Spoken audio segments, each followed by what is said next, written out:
Good evening, my lovely companions, and welcome to Stories with Salix. Tonight off the bookshelf, Counting Your Blessings by Q Writes, found on Archive of Our Own. On nights with clear skies, if Lumine happened to be in the vicinity of Wangshu Inn, she would often climb to the rooftop of the book to read or journal to write in. The height of the building made her feel that much closer to the stars and galaxies she used to travel, and it was a good place to relax and unwind before turning in for the night. Paimon would often leave her alone on such nights, knowing that she needed some time alone to herself after spending the day fulfilling commissions and trying to find any sign of her brother. Occasionally, if she was lucky, a certain adeptus would grace her with his silent presence, keeping her company until she retired for the night. Today was one of those days. Xiao was perched on the very top of the tree that comprised the inn, arms crossed as he gazed out into the distance. Lumine was sitting with her journal in her lap, one with navy blue binding covered with fairies' constellations thanks to Mona. A pen twirled in her hand as she tried to figure out how to word the week's events, when a thought crossed her mind. "Hey, Xiao," she called, knowing her voice would reach the yaksha.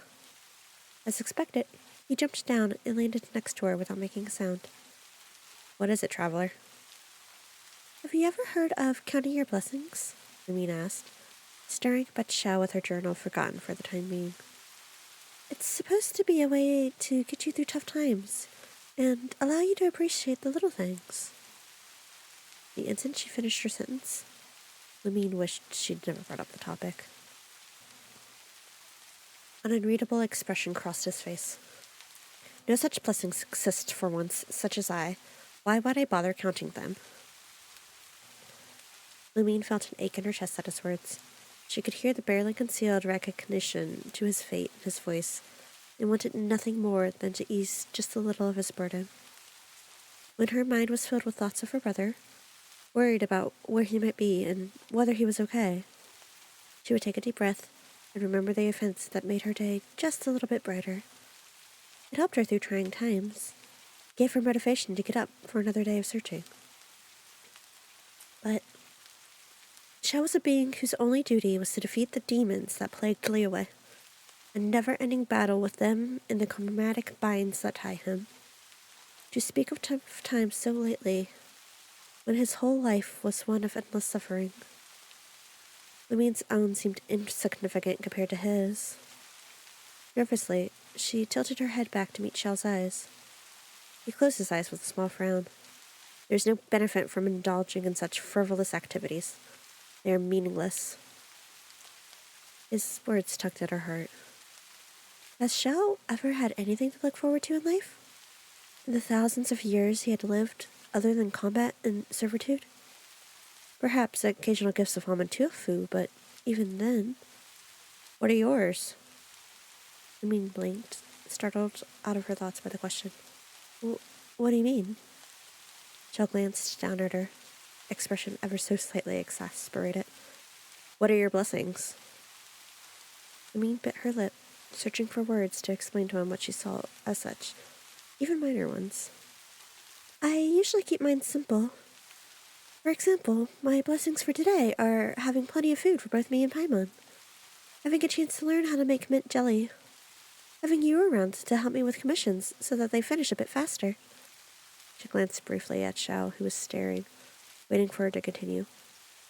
Shakingly, Lumine took a deep breath. Spending some time here with you. The words were whispered, barely heard over the rustling leaves around them. She could feel his eyes on the back of her neck, her cheeks warming from their admission. Xiao turned away, staring out at the plains that surrounded them with a thoughtful expression. Embarrassed, Lumine dropped her gaze to her journal, fingers wrinkling the pages slightly from their tight grip. That might be one of mine, too. Faint, quiet words carried by the night breeze. Lumine's eyes widened as she glanced up at Xiao. Under the pale moonlight, she could just barely make out the slight reddening of his ears, the small, stubborn pout of his lips. A breathy chuckle escaped her pale lips. She ducked her head down with a wide smile, blowing warm air into her palms while rereading the words she wrote in her journal earlier that night. I'm thankful for Xiao for looking out for me and keeping me company. I'm thankful for Xiao for being here whenever I need him. Thank you, Xiao, for always being here when I need you.